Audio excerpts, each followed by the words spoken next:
Pool has been having some issues with his favorite or former favorite band. This happened like a couple of weeks ago, but we missed it. Laura Jane Grace sang at Bernie Sanders rally, and I guess she was the lead singer of what band is it? Against Me. Against Me. Yeah. All right. I mean, if you guys know more about this story than I do, because it's not, I had never heard of this band at all.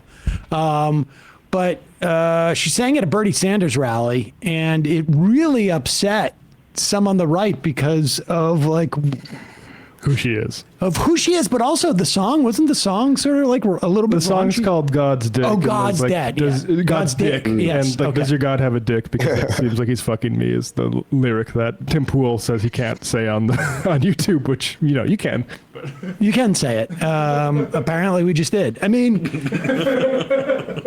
it would follow. I mean, God, we're always told that God is a man by all these fundamentalists who seem to have a direct line. And we're also told by them that, like, if you're a man, if you're a man, you got to have a penis. So, right? It's theological. If then this. But here is Tim Pool really. I guess this is sort of heartbreaking for him, and we'll find out why. It's kind of his old identity versus his new audience. Ah, okay. Mm-hmm. And man, the acoustic EP songs, Reinventing Axl Rose, talk about great music. For those that were, angsty teenager anarcho-leftists, you had the classic song Baby, I'm an Anarchist, for which I can still play on the guitar. And then, of course, you had much better songs, in my opinion, like Pints of Guinness Make You Strong, which is just about an old woman whose husband died from alcoholism, presumably alcohol poisoning, and never came home. And I'm going to show you the lyrics and explain the true backstory. Probably not, but at least from my perspective. So I can say this. Right, probably not. So you get okay. I'm a little confused. This is him just trying to. This is Tim Pool, I guess, trying to like make the case that he was a real, like, hardcore fan. Another thing you have to remember about Tim Pool is he's trying to get these segments to a certain time limit so that he can get enough ads to play during them. So, is that what's going on? That's what yeah. There is like a sweet spot YouTubers know about where like they get the maximum amount of ad space on. Like YouTube even recommends like make sure your ads. Wait, are we aware of this here? I think we've been disregarding that sort of stuff. So this is like the YouTube clip equivalent of like increasing the font on all of your school papers by just a little bit, or like increasing the spacing by like, it's not 2 double spacing, it's like 2.25, right? Right. So this is that, but for content creation. And I do know the trick of like slightly making the margin a little bit bigger than normal. Yep. Mm-hmm, yeah. Poisoning and never came home. And I'm going to show you the lyrics and explain the true backstory. Probably not, but at least from my perspective. So I can say this. So you get a controversy where a transgender singer is sexually graphic in front of a crowd of people, which I presume largely is adults, but it's a Bernie rally, so there's probably some kids there. Totally inappropriate. And this is exactly the point many of us have in terms of, I guess, calling out the woke left and the problems. Now, of course, I pulled up Pink News. Wait a second. Will you guys explain this to me? How is having a sexually explicit lyrics at a rally? How is this? What is it? How does this have to do with the woke left? It's because it's a trans person who's saying them as opposed to cis? Kid Rock.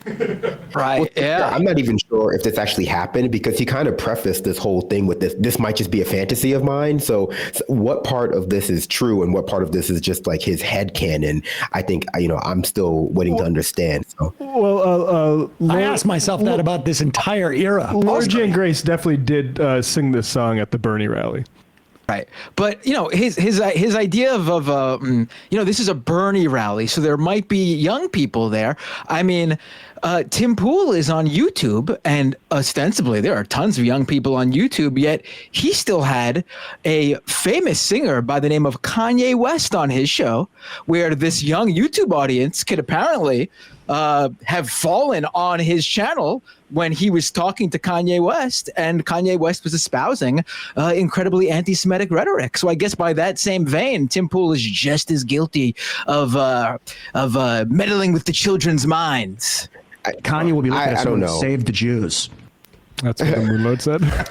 I don't know, Matt. I don't want to be an armchair psychologist. I think Tim Pool's just projecting his own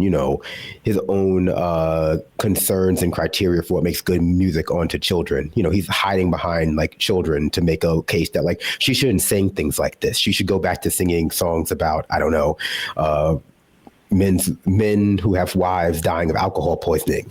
Yeah, it's so funny they turn into like Tipper Gore in the 90s whenever, Exactly. whenever they're...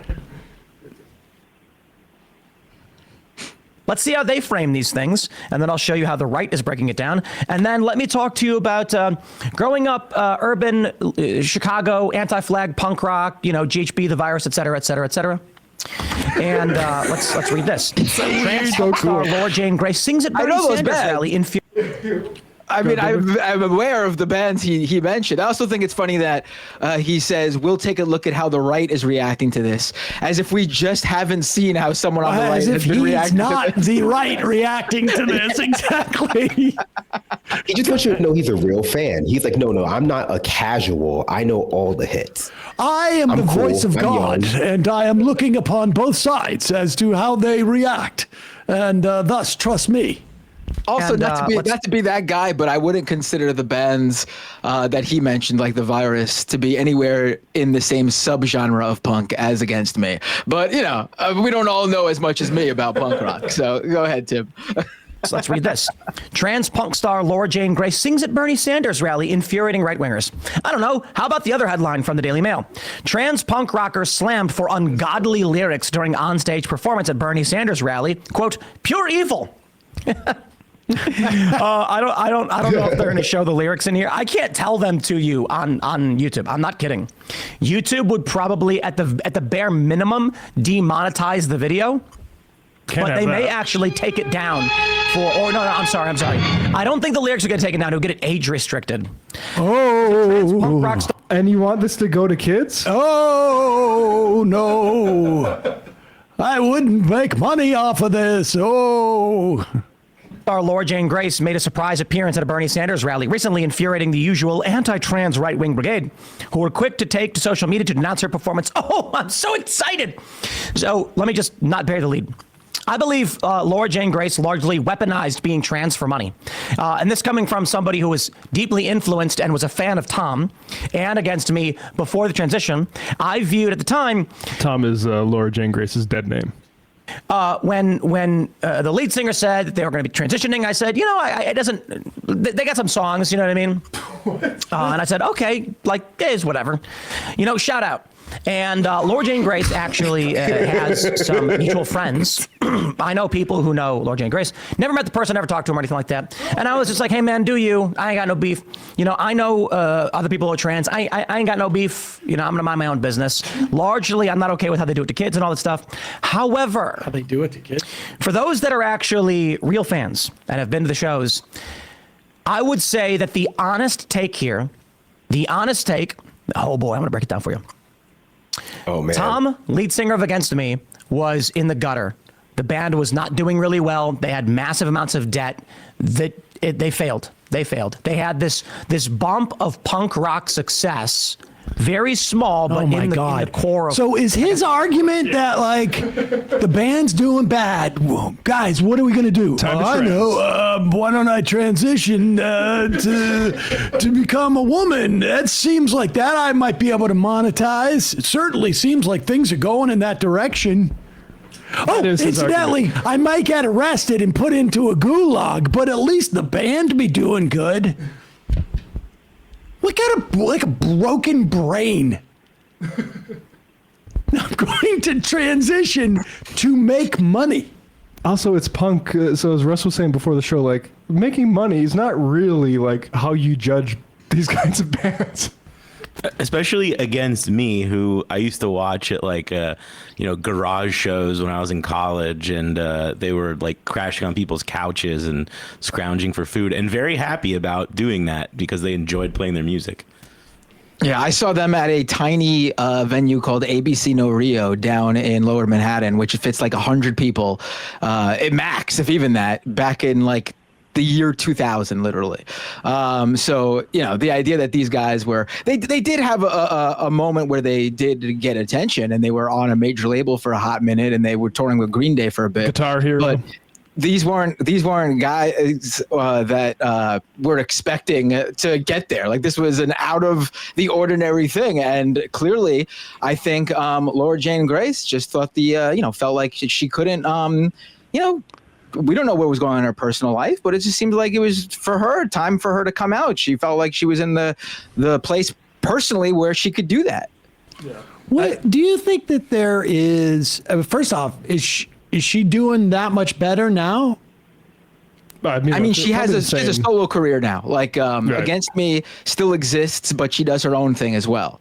She's making the big bucks now. No. She's in the What? It's kind of like a That's very- how's that possible? I thought that She's when in you transition, you just get all this money that comes in. to go trans, make bands. That's what they say. I mean, is there the idea that somebody has like transitioned to make money? There just has to be an easier way to make cash. Yeah.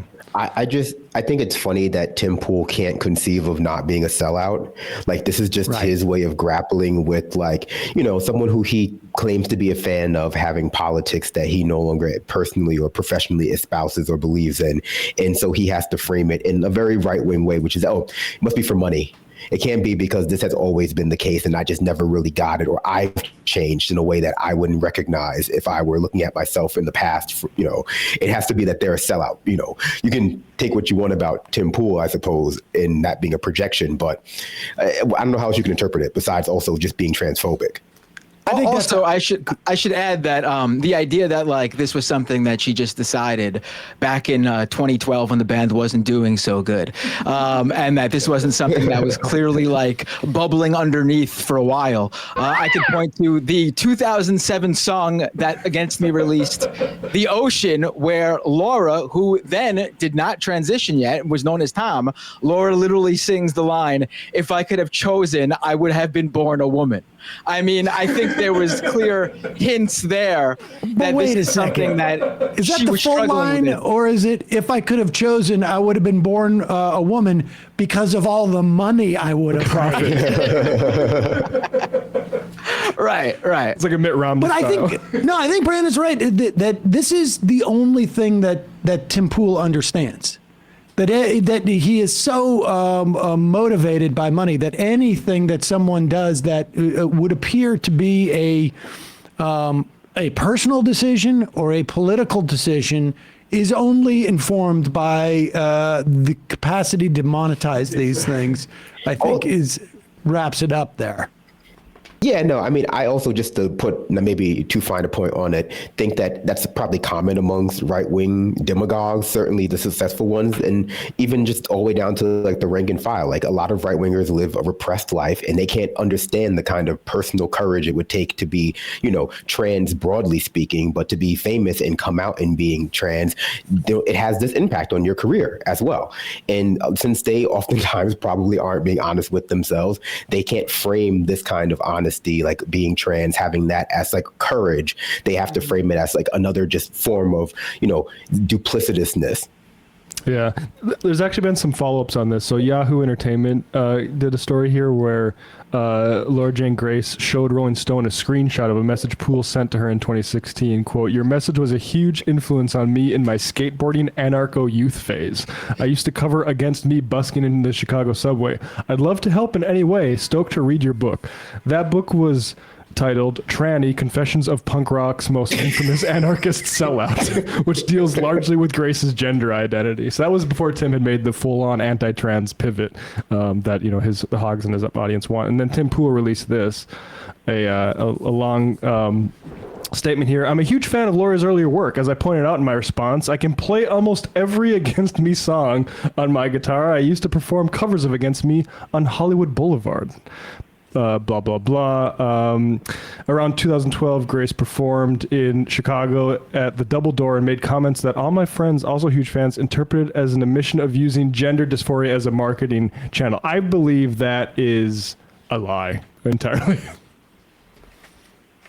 Well, I'm sorry for Tim Pool. That is, he can no longer, I guess, sort of embrace his favorite musicians anymore because they wanted to get money. He won't even take the hat off. Yeah, Laura Jane Grace sold out to Big Trans. I mean, what is the idea behind it? It's so ridiculous. When is Tim Pool? Yeah, when is Tim Pool going to get the courage to transition into a guy that doesn't wear a hat every time you see him? Well, he's saving He'll just that do when it his for career's money. not doing. Yeah, when his career's He'll not doing just well, take that'll off be. the hat for money. That's it. Actually, I mean, a video of him taking his hat off on YouTube one time, like, probably would be one of his most popular videos in history. Do a reveal. Yep. Full on reveal of what's underneath Cranial there. reveal. Hey, folks, don't forget to hit the subscribe button and check out our daily show. We do it every day at 12 p.m. Eastern for about 2.5 hours. We even take phone calls. You should check that out.